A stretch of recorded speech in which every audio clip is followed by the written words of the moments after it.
കേരള വ്യാപാരി വ്യവസായി ഏകോപന സമിതി കായംകുളം യൂണിറ്റ് കമ്മിറ്റി 3 മുന്നണി സ്ഥാനാർത്ഥികൾക്കും മെമ്മോറാണ്ടം നൽകുവാൻ തീരുമാനിച്ചു. വ്യാപാരികളുടെ വിവിധ വിഷയങ്ങളെ സംബന്ധിച്ചും നഗരത്തിന്റെ വികസന മാറ്റത്തിനു വേണ്ട നിർദ്ദേശങ്ങളുമടങ്ങിയ മെമ്മോറാണ്ടമാണ് നൽകുന്നത്.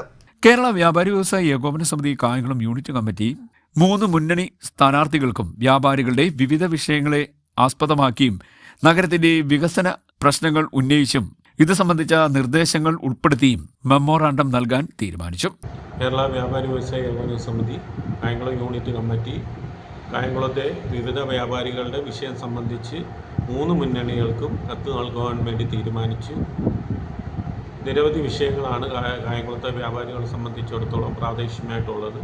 അശാസ്ത്രീയമായ ട്രാഫിക് പോലീസിൻ്റെ പെറ്റിയടിക്കൽ, ലിങ്ക് റോഡിലെ കൈവരികൾ സംബന്ധിച്ച് നഗരത്തിൽ കൂടുതൽ വ്യവസായ യൂണിറ്റുകൾ കുറ്റുകുളങ്ങര കേന്ദ്രമാക്കി അടിപ്പാത വേണമെന്നുള്ളൊരു നിർദ്ദേശം, കായംകുളം ട്രാൻസ്പോർട്ട് ബസ് സ്റ്റാൻഡ് സമീപം നിർമ്മിക്കുന്ന ബസ് സ്റ്റാൻഡിൽ കൂടുതൽ വ്യാപാര സമുച്ചയങ്ങൾ നിർമ്മിക്കുക അടങ്ങിയ 20ഓളം നിവേദനങ്ങളാണ്. സ്കൂളുകളിൽ ഉണ്ടാകുന്ന വിൽപ്പനകൾ, അനുകൃതമായിട്ടുണ്ടാകുന്ന വിൽപ്പനകൾ സംബന്ധിച്ച് വന്ദേ ഭാരത് ട്രെയിൻ കായംകുളത്ത് നിർത്തുക, പല പരസ്യ ഏജൻസികളും പോലീസുമായി ചേർന്നുകൊണ്ട് കായംകുളത്ത് നഗരത്തിൽ സ്ഥാപിച്ചിരിക്കുന്ന അശാസ്ത്രീയമായ നോ പാർക്കിംഗ് ബോർഡുകൾ മാറ്റുക തുടങ്ങിയ വിവിധ വിഷയങ്ങൾ സംബന്ധിച്ച്, വ്യാപാരികളുടെ പ്രശ്നങ്ങൾ സംബന്ധിച്ച് ശനിയാഴ്ച 3 മുന്നണികൾക്കും ഇത് സംബന്ധിച്ചുള്ള കത്ത് നൽകുവാൻ വേണ്ടി ഈ യോഗം തീരുമാനിച്ചിട്ടുണ്ട്.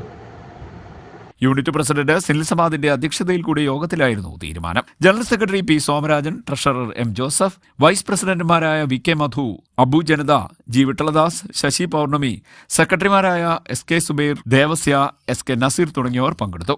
C D net news, Kayamkulam.